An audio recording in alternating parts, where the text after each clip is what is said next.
That beat? Familiar, is it not? Yes, it is important, like knowing if your phone's about to die. Now, add blood pressure, the volume door of your phone's inner working system. Breathing, the refresh button. Temperature, your internal weather report. Ignore these vital signs.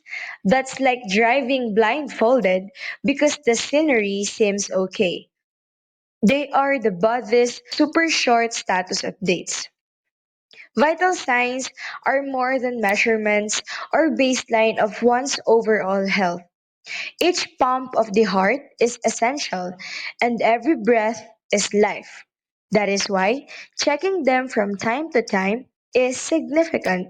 And today, let me delve you into the realm of vital signs. Check the patient's chart. Wash hands.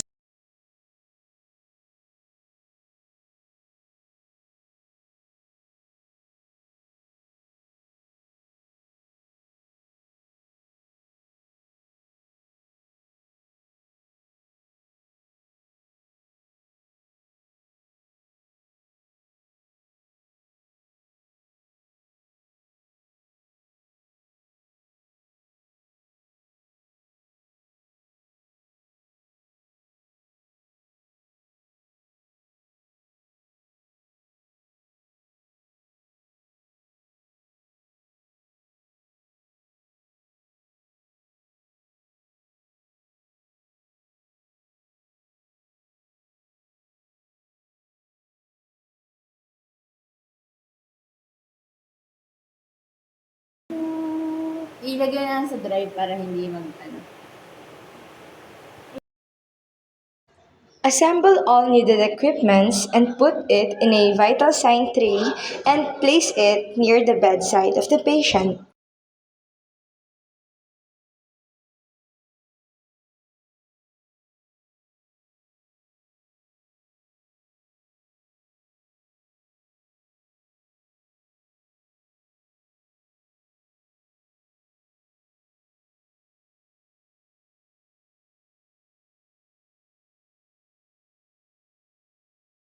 Good morning po, Miss Agul. My name is Nurse Alexa. So today I'll be doing vital signs.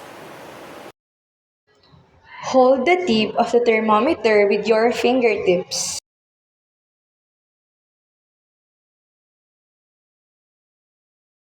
Disinfect it starting from the bulb down to the stem. Check its function.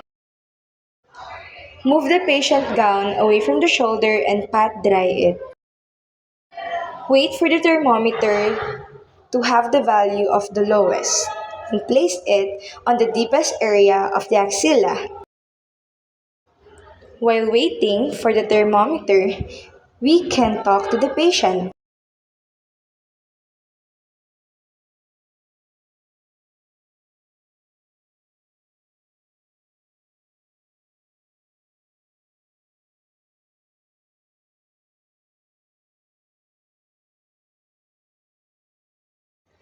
Take the thermometer and read it carefully.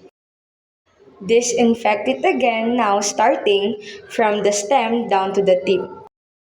Jot down the temperature in a jot down notebook. So ma'am, ngayon po kukunin po natin yung inyong pulse rate. Have the client assume a supine or sitting position. Place his arm across his lower chest and wrist extended and palm down when in supine position.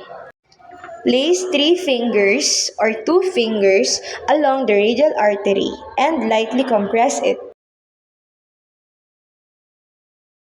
Apply enough pressure so that the patient's pulsating artery can be felt distinctly. When the pulse can be felt regularly, use the watch second hand and count the number of pulsation felt for 1 full minute.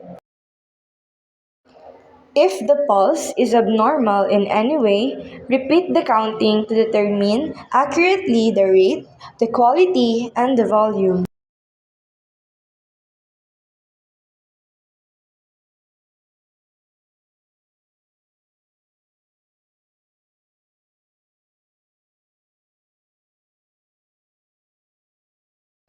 While the client's arm is still in place after counting the pulse rate, observe the patient's respiration. Note the rise and fall of the patient's chest with each inspiration and expiration. This observation can be made without disturbing the patient's bedclothes. Using a watch with second hand, count the number of respiration for 1 full minute.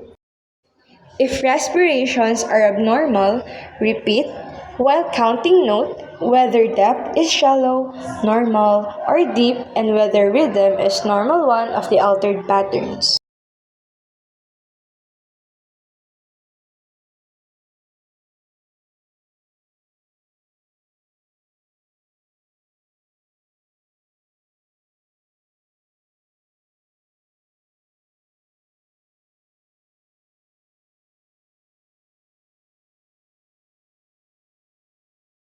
Record the pulse and respiratory rate in a jot down notebook.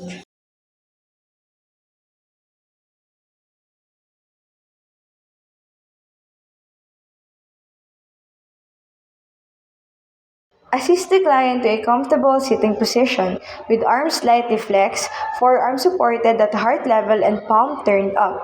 Expose the arm fully. Palpate the brachial artery.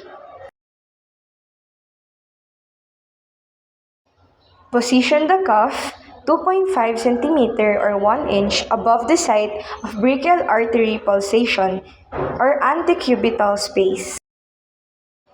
Be sure that the cuff is deflated.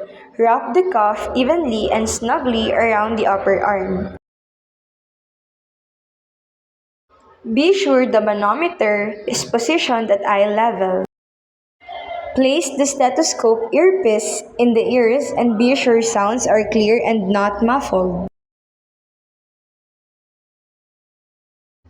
Locate the brachial artery and place the diaphragm of the stethoscope over it. Close the valve of the pressure bulb clockwise until tight. Inflate the cuff to 30 mm of mercury above the client's normal systolic level. Slowly release the valve, allowing the mercury to fall at a rate of 2 to 3 mm of mercury per second. Note the point on the manometer at which the first clear sound is heard. Continue to deflate the cuff gradually, noting the point at which a muffled or dampened sound appears. Deflate the cuff rapidly and remove it from the client's arm unless you need to repeat the measurement. And if repeating the procedure, wait for 30 seconds. Fold the cuff and store it properly.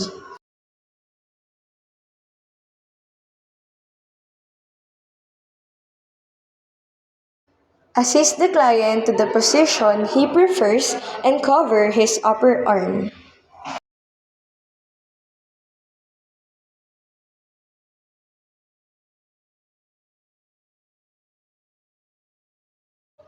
Record the blood pressure result in the jot down notebook.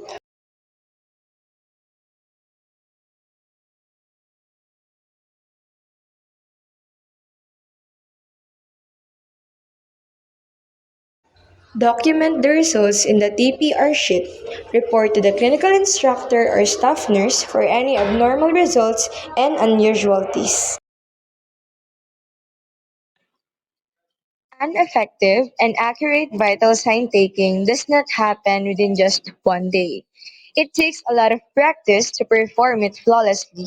So, of course, there would be problems or troubleshoots that may arise in the beginning. Here are some of the most common examples of them. Misplacing the thumb on the radial artery. Our thumb has its own pulse, which is why nurses must be cautious of placing 2 or 3 fingers when taking pulse pressure. In addition, malfunction of the equipments.